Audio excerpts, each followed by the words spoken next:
দাদা বৌদিকে দেখছি না, ওরা কি বাড়িতে নেই? বৌদি আপনার দাদাকে নিয়ে তার বাপের বাড়িতে গেছে।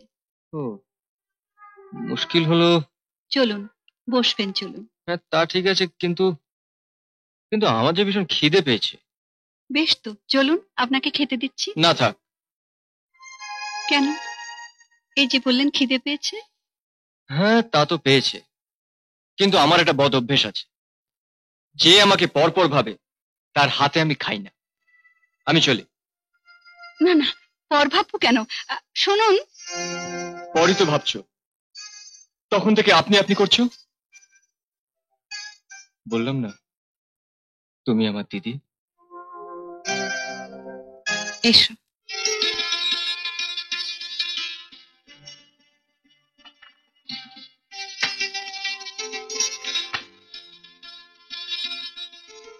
একটা কাজ করো না দিদি, তুমিও খেয়ে নাও। তুমি খাও, আমি খাচ্ছি। না, আমি একা খাবো, তুমি দাঁড়িয়ে থাকবে। যাও না, নিয়ে এসো না। ঠিক আছে, তুমি খাও না, আমি পরে খাবো। না, তুমি না খেলে আমিও খাবো না। কি হলো, যাও।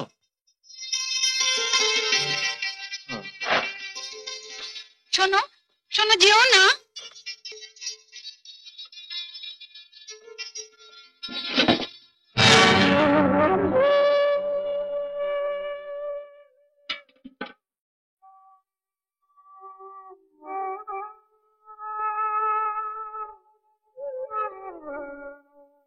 কি হলো, খেলে না? তুমি মিছে মিছে আমার জন্য চিন্তা করছো। মেয়েদের একদিন না খেলে কিচ্ছু হয় না। আমারও কিছু হয় না। যখন জেলে ছিলাম, মাঝে মাঝে এমন খাবার দিত, ও বহুদিন না খেয়ে থেকেছি। লক্ষ্মী ভাইটি, আমার কথা শোনো, খেয়ে নাও। খেতে পারি, যদি তুমি আমার সঙ্গে বসে ভাগাভাগি করে খাও। বেশ তো, এসো। এই তো আমার দিদির মতন কথা।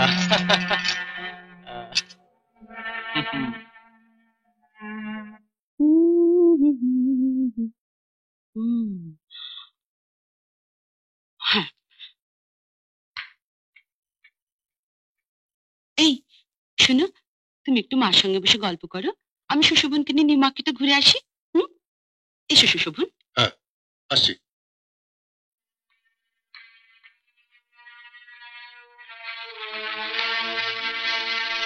কিছু যদি মনে না করো, তোমায় একটা কথা বলবো বাবা। না না, মনে করবো কেন, বলুন না। এই সুশোভন ছেলেটিকে আমার ভালো লাগে না। বাবার ব্যবসা আছে, কোথায় বাবাকে সাহায্য করবে তা নয়, দিন রাত। ওকে তুমি অত প্রশ্রয় দিও না। ও আমার ছেলেবেলার বন্ধু। বন্ধু আছে, বন্ধু থাক, কিন্তু সব সময় তোমাদের বাড়ি পড়ে থাকবে কেন? তোমাদের দুজনের চরিত্র একেবারে আলাদা। ও যা স্বাধীন চেতা মেয়ে, তোমাকে ভালো মানুষ পেয়ে যন্ত্রণা না দেয়।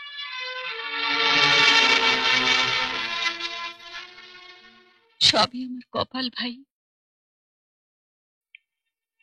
একবারও তোমার স্বামীর খোঁজ করলে না? কি হবে, হারাবার ভাগ্য নিয়েই আমি জন্মেছি। এবার আমি এসে গেছি, আর তুমি কিচ্ছু হারাবে না, শুধু পাবে।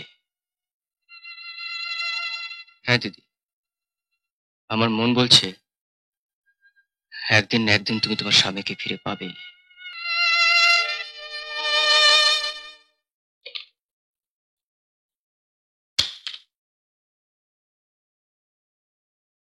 ধরো, এই শাড়ি দুটো ধরো। এগুলো কার শাড়ি? বৌদির। বাবা মেলা থেকে কিনে তার বৌমার জন্য কিনে পাঠিয়েছেন। তোমার বৌদির শাড়ি আমি নেব কেন? আরে থামো তো, বৌদি তো আর জানতে যাচ্ছে না যে বাবা কটা শাড়ি পাঠিয়েছেন। না ভাই, এ হয় না। হ্যাঁ, খুব হয়। তাছাড়া বাবা যদি জানতেন যে বাড়িতে তোমার মতন একটা মিষ্টি দিদি আছে, তাহলে তোমার জন্য একটা শাড়ি পাঠাতেন। নাও নাও, ধরো ধরো। কিন্তু ওই তোমার দাদা বৌদি এলেন। হ্যাঁ, দাঁড়াও, আমি দরজাটা খুলে দিচ্ছি। তুমি ততক্ষণ এই শাড়ি দুটোকে লুকিয়ে রাখো। আমি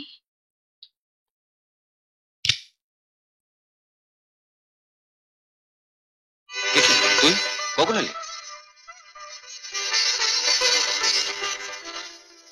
কিছুক্ষণ আগে। তোর বৌদি? হ্যাঁ, বাবার বৌমা?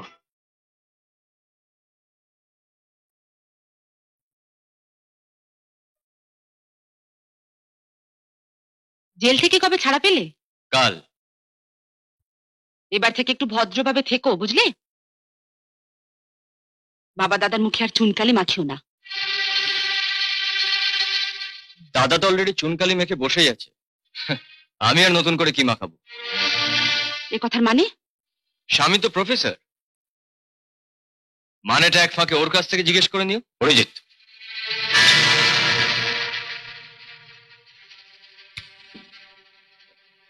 বাবা আসার সময় এই অ্যাটাচিটা দিয়ে বলেছেন তোমাকে দিতে। কি আছে এতে? জানি না, দেখে নাও।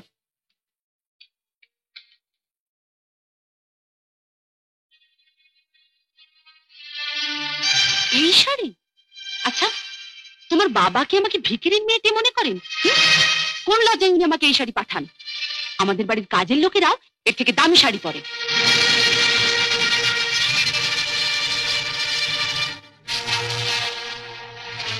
এটা কি?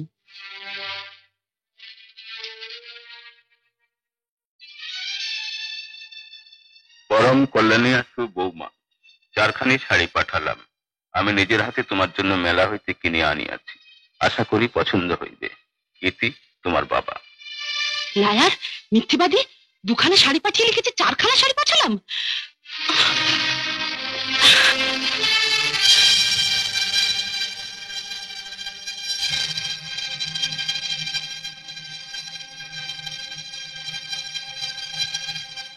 দিদি,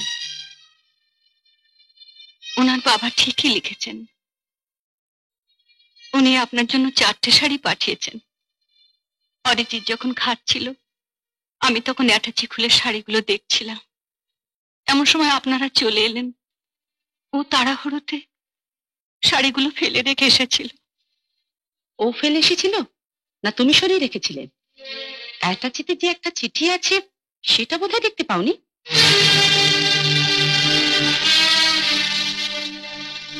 শাড়িগুলো চুরি না করলেও পারতে। এগুলো দেখে তোমার বোঝা উচিত ছিল যে এই শাড়ি আমি পরি না, তোমাকেই দিয়ে দিতাম। নাও নাও, তুমি এই শাড়িগুলো নিয়ে যাও। রাজেশ,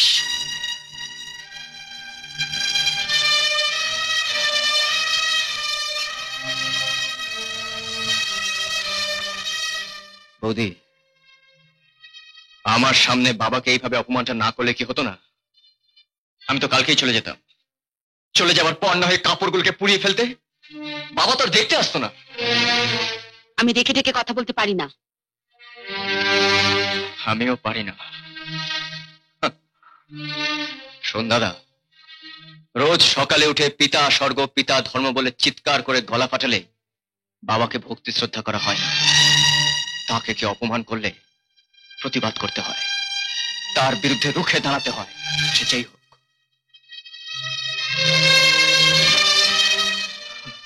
আমি তো তোর মতন পিতৃভক্ত নই।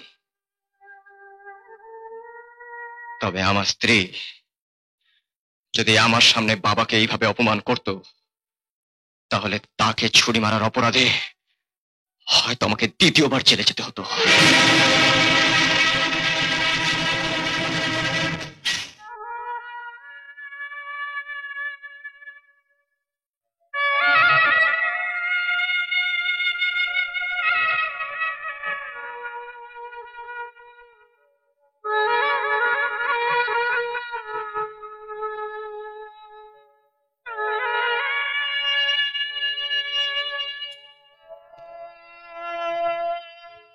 অরিজিৎ, দিদি,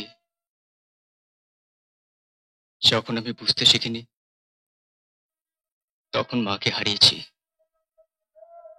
ভেবেছিলাম বৌদি এলে সেই সেই অভাবটা পূরণ হয়ে যাবে।